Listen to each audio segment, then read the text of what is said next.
लोकसभा चुनाव की तारीखों के ऐलान से पहले पीएम मोदी एक बार फिर अपने गृह राज्य गुजरात दौरे पर। अहमदाबाद में आज पीएम मोदी 85,000 करोड़ रुपए से ज्यादा की रेलवे से जुड़ी परियोजनाओं का उद्घाटन करेंगे। साथ ही अहमदाबाद से मुंबई के बीच एक और वंदे भारत एक्सप्रेस के साथ ही अलग अलग शहरों के लिए 10 वंदे भारत ट्रेन को हरी झंडी दिखाएंगे। इसके बाद पीएम मोदी साबरमती आश्रम का दौरा करेंगे। यहाँ वो कोचरब आश्रम का उद्घाटन करेंगे और गांधी आश्रम स्मारक का मास्टर प्लान भी लॉन्च करेंगे।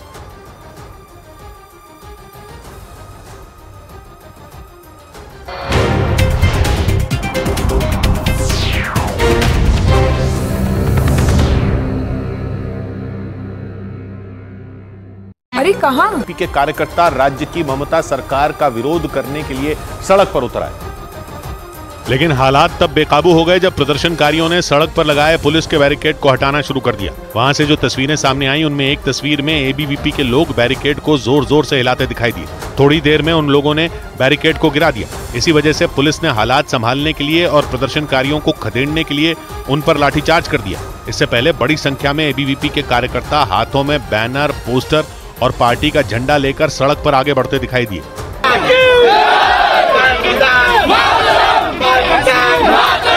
इस दौरान प्रदर्शनकारियों को रोकने के लिए वहां बड़ी संख्या में पुलिस और अर्धसैनिक बल के जवान तैनात नजर आए। पहले तो पुलिस के अधिकारियों ने प्रदर्शन में शामिल लोगों को रोकने की कोशिश की। इस पर प्रदर्शनकारी उग्र हो गए और वो पुलिस के जवानों से ही भिड़ गए। लेकिन जब बात बिगड़ने लगी तो पुलिस ने उन पर सख्ती बरतनी शुरू कर दी। वहां से आई एक तस्वीर में पुलिस के जवान प्रदर्शनकारियों को उठा उठाकर हटाते नजर आए। हम विद्यार्थी कार्यकर्ता हैं, विद्यार्थी कार्यकर्ता के साथ कैसे दुर्व्यवहार कर रहे हैं, देखिए आप लोग सब। पुलिस की इस कार्रवाई से वहां काफी देर तक अफरा तफरी मची रही। हालांकि पुलिस ने सख्ती दिखाकर हालात को संभाल लिया। यही नहीं, पुलिस ने कई प्रदर्शनकारियों को भी हिरासत में ले लिया। लेकिन संदेशखाली पर बंगाल में सियासी बवाल जारी रहा, क्योंकि बीजेपी ने आरोप लगाया कि ममता बनर्जी शाहजहां शेख को बचाने की कोशिश कर रही हैं। इसीलिए पुलिस ने छात्रों पर लाठीचार्ज किया। सिलीगुड़ी में यह सारा बवाल बंगाल में टीएमसी के 42 उम्मीदवारों की लिस्ट आने के अगले ही दिन हुआ। और एक बार फिर संदेशखाली का मुद्दा गर्मा गया। संदेशखाली बंगाल के उत्तर 24 परगना का एक विधानसभा क्षेत्र है और बंगाल के बसीरहाट लोकसभा क्षेत्र का हिस्सा है। और टीएमसी ने वहां से 2019 में जीत हासिल कर चुकी नुसरत जहां का टिकट काट दिया और हाजी नूरुल इस्लाम को टिकट दिया। और कहा गया कि इसकी वजह संदेशखाली विवाद है, क्योंकि नुसरत जहां पर संदेशखाली मामले की अनदेखी का आरोप लगा था और इसी वजह से नुसरत जहां का टिकट कट गया। संदेशखाली की भौगोलिक स्थिति इसे बंगाल के दूसरे विधानसभा क्षेत्रों से अलग करती है, क्योंकि ये दुनिया के सबसे बड़े डेल्टा सुंदरबन का हिस्सा है और वहाँ के 104 टापुओं में एक टापू है। जब नदियां समुद्र से मिलती हैं तो वो अपने साथ बहाकर लाए गए मिट्टी, कंकड़ और पत्थर को समुद्र के किनारे छोड़ देती हैं और इसे ही डेल्टा कहते हैं। और सुंदरबन तो दुनिया का सबसे बड़ा डेल्टा है, जो भारत और बांग्लादेश के बीच करीब 10,000 वर्ग किलोमीटर तक फैला है। और यहाँ भारत की गंगा और ब्रह्मपुत्र और बांग्लादेश की मेघना नदी बंगाल की खाड़ी में गिरती है। और इस बीच संदेशखाली मामले में पश्चिम बंगाल की ममता बनर्जी सरकार को सुप्रीम कोर्ट से तगड़ा झटका लगा, क्योंकि कोर्ट ने बंगाल सरकार की उस याचिका पर ही सुनवाई करने से इनकार कर दिया जिसमें संदेशखाली मामले की सीबीआई जांच पर रोक लगाने की मांग की गई थी। और कोर्ट के इस रुख से ममता सरकार को बड़ा झटका लगा। पिछले दिनों कलकत्ता हाईकोर्ट ने संदेशखाली मामले की सीबीआई से जांच कराने का आदेश दिया था। इसके बाद ममता सरकार ने कलकत्ता हाईकोर्ट के उस आदेश को सुप्रीम कोर्ट में चुनौती दी थी, लेकिन बंगाल सरकार को यहां से भी राहत नहीं मिली और सुप्रीम कोर्ट ने सीबीआई जांच पर रोक लगाने से इनकार कर दिया। बंगाल सरकार की याचिका पर टिप्पणी करते हुए कोर्ट ने पूछ लिया कि इतने दिनों तक पुलिस आखिर शाहजहां शेख को गिरफ्तार क्यों नहीं कर पाई, क्योंकि 5 जनवरी को संदेशखाली में ईडी अधिकारियों पर हुए हमले का मुख्य आरोपी शाहजहां शेख काफी दिनों तक फरार था।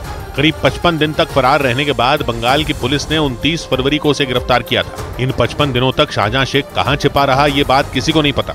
शुरू में बंगाल सरकार ने मामले की जांच सीआईडी को सौंपी थी।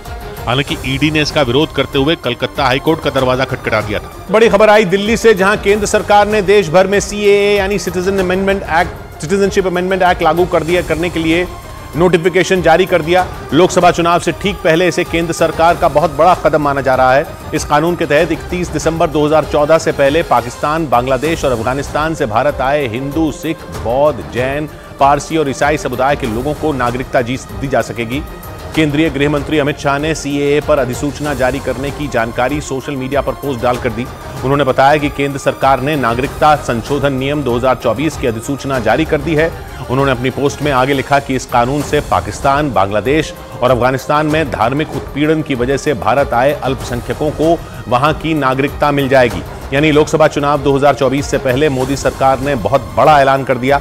नागरिकता संशोधन कानून लागू होने के बाद 3 पड़ोसी मुस्लिम देशों से आए गैर मुस्लिम लोगों को भारत की नागरिकता हासिल करना आसान हो जाएगा। देश भर में सीएए लागू होने की खबर मिलते ही जश्न भी शुरू हो गया। और पश्चिम बंगाल के उत्तर 24 परगना जिले में बांग्लादेश से आए मतुआ समुदाय के लोगों ने नाचना गाना शुरू कर दिया। एक मंदिर के सामने इकट्ठा होकर मतुआ समुदाय के लोगों ने ढोल बजाकर जश्न मनाया और अपनी खुशी का इजहार किया। पश्चिम बंगाल में बांग्लादेश से आए मतुआ समुदाय के लोगों की अच्छी खासी संख्या है। ये सभी लोग लंबे वक्त से भारत में स्थायी नागरिकता दिए जाने की मांग कर रहे थे और सीएए लागू हो जाने के बाद इन्हें भारत की नागरिकता देने का रास्ता बिल्कुल साफ हो गया, क्योंकि सीएए के तहत भारत के 3 पड़ोसी मुस्लिम देशों से आए गैर मुस्लिम लोगों को नागरिकता।